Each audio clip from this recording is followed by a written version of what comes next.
ایک غریب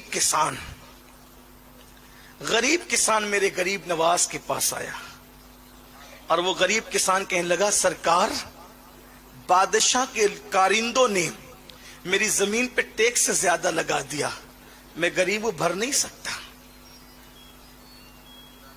میں غریب بھر نہیں سکتا۔ اور سنا ہے کہ ہمارا جو بادشاہ دلی میں رہتا ہے وہ آپ کے مرید کا مرید ہے، اگر آپ سفارش کر دیں میرا کام ہو جائے۔ کسان تھا وہ، کسان کی آواز کس کے کانوں میں جاتی ہے؟ کون سنتا ہے کسانوں کی؟ کسانوں کی فریاد پہ کون لبیک کہتا ہے؟ کسانوں کی یہ عزت کس کے سمجھ میں آتی ہے؟ سوچو تو صحیح، کسان تو بے اوقت ہے لوگوں کی نگاہ میں، کسانوں کی کوئی عزت نہیں ہے، لیکن غریب نواز 850 سال پہلے کتنا غریب رہا ہوگا وہ کسان، آیا ہے غریب نواز کے یہاں۔ غریب نواز کہتے چھوڑ یار، میں تو یہاں نماز روزے کی بات کرنے آیا ہوں، آسمان کے اوپر اور زمین کے نیچے کی بات کرنا میرا طریقہ ہے، یہ میں بادشاہ سے سفارش کروں اور تیرا ٹیکس کم کراؤں یہ میرا کام نہیں ہے۔ یہ آسمان کے اوپر اور زمین کے نیچے کی بات اسلام صرف یہ نہیں سکھاتا، اسلام یہ کہتا ہے پہلے آسمان کے نیچے اور زمین کے اوپر کے حقائق کی بات کرو، اس لیے کہ آسمان کے اوپر کی باری بعد میں ہے، زمین کے نیچے کی باری بعد میں ہے، پہلے زمین کے اوپر کی بات کرو، اس لیے کہ جو زمین کے اوپر کا ماحول سنوار دے زمین کے اندر کا ماحول خود بخود سنور جائے گا۔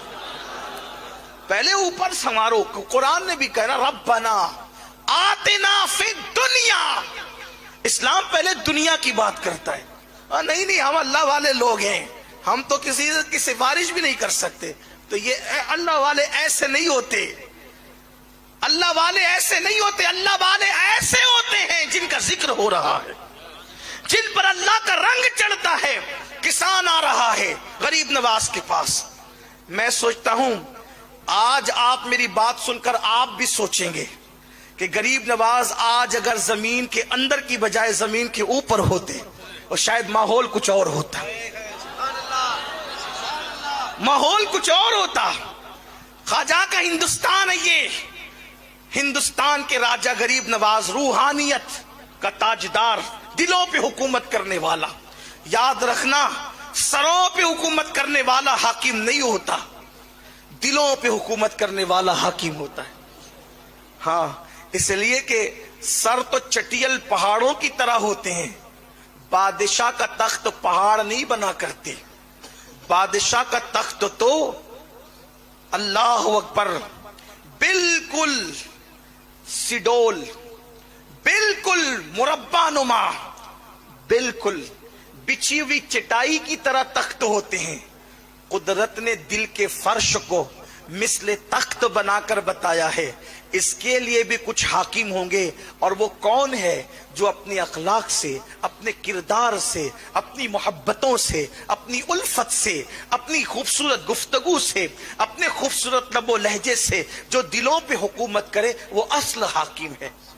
سروں پہ حکومت کرنے والا، سر تو کوئی بھی جھکاتا ہے، ڈنڈوں سے بھی سر جھک جاتا ہے، سر جھکانا اہم نہیں ہے، دل جھکانا اہم۔ اور اسلام سر بعد میں جھکانے کی بات کرتا ہے، اسلام پہلے دل جھکانے کی بات کرتا ہے، اس لیے کہ سر تو تلواروں سے بھی جھک جاتے ہیں لیکن دل صرف اخلاق سے جھکا کرتے ہیں، دل صرف کردار سے جھکا کرتے ہیں۔ کسان آ کر غریب نواز سے کہتا ہے حضور کوئی سفارش کر دیجئے۔ غریب نواز فرماتے ہیں میں خود تیرے ساتھ دلی تک چلوں گا۔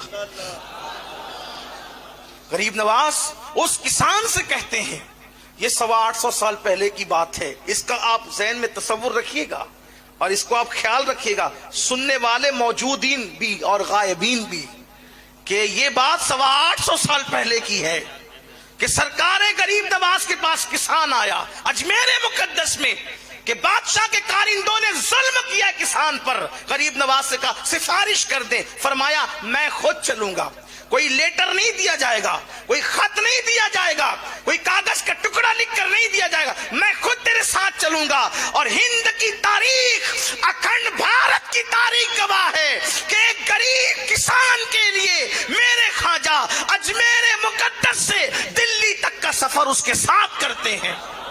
جب دلی پہنچے اس وقت سلطان شمس الدین التمش کی حکومت تھی. بادشاہ کو خبر لگی تو بادشاہ اپنی فوج کے ساتھ غریب نواز کے استقبال کے لیے آیا. سرکار قطب الدین بختیار کاکی جو پیر و مرشد تھے بادشاہ کے, وہ بھی ساتھ تشریف لائے, اور آنے کے بعد دونوں نے قدم پکڑ لیے. سرکار آپ بغیر اطلاع کے آ گئے؟ اطلاع تو دی ہوتی, اطلاع دی ہوتی تو انتظام کیا جاتا آپ کے شایان شان. فرمایا میرا کام تھا اس لیے آ گیا. جب کام اپنا ہوتا ہے تو اسی طرح آیا جاتا ہے, اطلاعیں نہیں کی جاتی. حضور آپ کا کیا کام؟ آپ نے ہمیں نوازا, آپ نے ہمیں عطا کیا.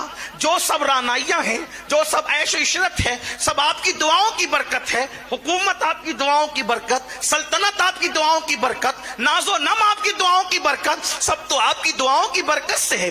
آپ کو کیا کام آ گیا؟ تو غریب نواز نے فرمایا یہ کسان ہے, آپ کے کارندوں نے اس پر ٹیکس اس کی طاقت سے زیادہ لگا دیا ہے, تو میں آ گیا ہوں کہ اس کی سفارش لے کر کے کہ اس کو کم کرو یا معاف کر دو. کسان پہ ظلم مت کرو, کسان پہ ظلم مت کرو, اس لیے کہ ظلم کی عمر زیادہ نہیں ہوتی.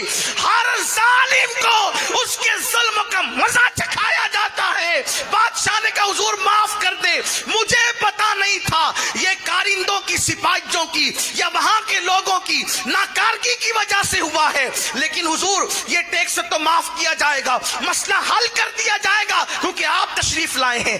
آپ نے کیوں تکلیف کی؟ آپ خط دیتے تو بھی کام ہوتا, خط کی بھی ضرورت نہیں تھی, اس کو بھیج دیتے اپنا نام لے کر کے, آپ کا نام بھی آ کے بولتا تو بھی کام ہو جاتا.